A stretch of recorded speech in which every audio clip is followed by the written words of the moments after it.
Hi అందరికీ. ఈ ముక్కలు చూడండి, సేమ్ లివర్ ముక్కల్లాగా కనిపిస్తున్నాయి కదా. ఇంకా లివర్ ముక్కలు ఏంది అంటే వెజ్ వాళ్ళకైతే వెజ్ వాళ్ళ లివర్ అనుకోండి. ఇది నాన్ వెజ్ వాళ్ళకైతే మేకదో కోడిదో కావాలి కదా లివర్. ఇది వెజ్ వాళ్ళకైతే మంచి ఆకుకూరతోటే ఇట్లా లివర్ ముక్కలు చేసి ఫ్రై చేసి పెడితే ఆహా వాళ్ళకు ఏం ఫీల్ ఉంటుందండి. ఎందుకంటే వెజ్ తినే వాళ్ళకు చాలా మంచి ఫుడ్ ఇదైతే.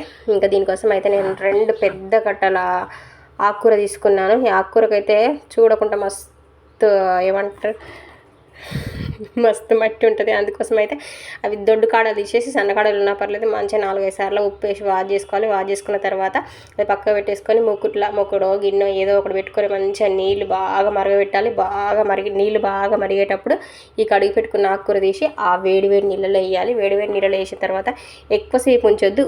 1 or 2 minutes అంతే. మనం అది కింద మీద కలిపే లోపల సరిపోతుంది. ఆ టైం ఇట్లా అనగానే సాఫ్ట్ అయిపోతుంది, గ్రీన్ కలర్ వస్తుంది. అప్పుడు మనకు తెలిసిపోద్ది. అది తీసి మంచిగా వడగట్టుకోవాలి. వడగట్టుకున్న తర్వాత ఇది చల్లారలోపు అయితే ఇంకొన్ని రెడీ చేసుకుందాము. దీనికోసం అయితే ఇది మంచిగా కేక్ లాగా ఉడకబెట్టుకోవాలి కాబట్టి ఆ బైండింగ్ కోసం అయితే 1 కప్పు పుట్నాలు తీసి మంచిగా పౌడర్ చేసుకోవాలి, మెత్తగా చేసుకోవాలి. ఇంకా శనగపిండి వేసుకోవచ్చు, లేని వాళ్ళు శనగపిండి వేసుకుంటే కొంచెం ఫ్రై చేసేసుకోండి.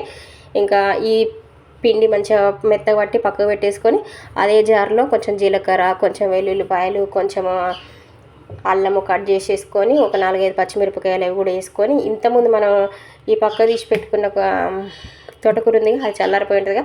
కొంచెం చిన్న జార్లో వేస్తున్నాను నేను. పెద్ద జార్ అయితే ఒకసారికి అయిపోతుంది.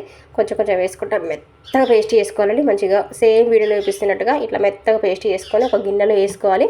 ఒక గిన్నెలో వేసుకున్న తర్వాత కొంచెం అంత ఉప్పు, అంటే దానికి సరిపడినంత ఉప్పు వేసుకొని ఇంతకుముందు మనం మిక్సీ పట్టి పెట్టేసుకున్నాం కదా ఇది పుట్నాల పిండి, ఆ పిండి కూడా వేసుకొని మంచిగా కలుపుకోవాలి. మంచిగా కలవాలి, ఉండలు లేకుండా మంచిగా మొత్తం శనగపిండి ఆకుకూరలో మొత్తం కలిసిపోయేలాగా కలిపేసి ఒక మంచి వెడల్పాటి గిన్నె, అంటే కేక్ చేయడానికి ప్యాన్స్ ఉంటాయి కాదు, లేకపోతే ఏదైనా సాఫ్ట్ది మంచిగా కేక్ లాగా వచ్చేది దానికి కొంచెం నూనె రుద్ది ఇది అల్లేసి. ఒకటి స్కిప్ అయిపోయిందండి, ఏంటంటే ఉడకబెట్టేది. అదేంటో నేను తీయనట్టున్నా. ఇంకా మనం ఇడ్లీలు ఎట్లా ఉడకబెట్టుకుంటాం ఏదైనా ఆవిరికి అట్లా ఒక గిన్నెలో నీళ్ళు పోసేసుకొని లేకపోతే ఇడ్లీ గిన్నెలోనే పెట్టేసుకొని మంచిగా ఆవిరికి ఉడకబెట్టేసుకుంటే చూడండి కేక్ లాగా ఉడికిపోతుంది. ఉడికిపోయిన తర్వాత మంచిగా ఇది కట్ చేసుకోవాలి. ముక్కలాగా కట్ చేసుకున్న తర్వాత ఇంకో మొగుడు పెట్టుకొని అందులో ఆయిల్ పెట్టి ఆయిల్ మంచిగా వేడెక్కిన తర్వాత ఈ కట్ చేసుకున్న ముక్కలన్నీ అందులో మంచిగా ఇట్లా ఫ్రై చేసుకోవాలి. ఎట్లా అంటే ఇంకా దానికి సేమ్ ఇంకా లివర్ ముక్కలు మనకి ఎలా కనబడతాయండి అలా ఫ్రై చేసుకోండి. ఎందుకంటే ఆ నూరగంతా పోతే ఆ ఉడికినట్టు లోపల పచ్చి అంతా పోయినట్టు అనమాట. ఇలాగ చూడండి, చూడడానికి ఎలా ఉన్నాయో అసలు రియల్లీ ఏడ నడుస్తున్నాయండి, ఇట్లా ఫేక్ నడుస్తున్నాయి అనమాట. చాలా బాగున్నాయి కదా, లివర్ ముక్కలాగానే కనిపిస్తున్నాయి కదా. అవి వేయించిన తర్వాత అవి కూడా పక్కకు పెట్టేసుకొని ఒక గిన్నె తీసుకొని అందులో మళ్ళీ 4 పావులు పడుతుంది. ఎందుకంటే ఇవన్నీ మంచిగా వేయాలి కదా.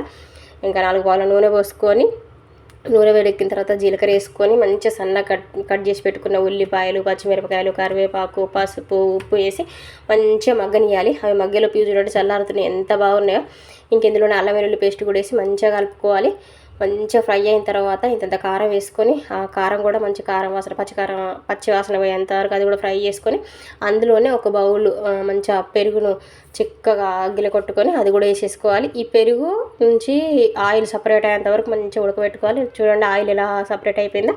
ఇలా ఆయిల్ సపరేట్ కాగానే ఇంకా మనం ఇంతకుముందు చేసి పెట్టుకున్న ఆకుకూర లివర్ ఉంది కదా, ఆ లివర్ కూడా అందులో వేసేసి మంచిగా పప్పు రుద్దకుండా స్లోగా అడుగు నుంచి ఇట్లా కలుపుతా ఉండాలండి. ఇంత ఈజీగా అయిపోతుంది.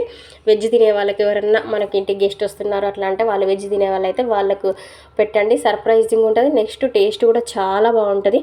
చూడండి మామూలు లివర్ కన్నా కూడా ఇట్లా ఆకుకూరతో చేసుకున్న లివర్ ఎంత బాగుందో.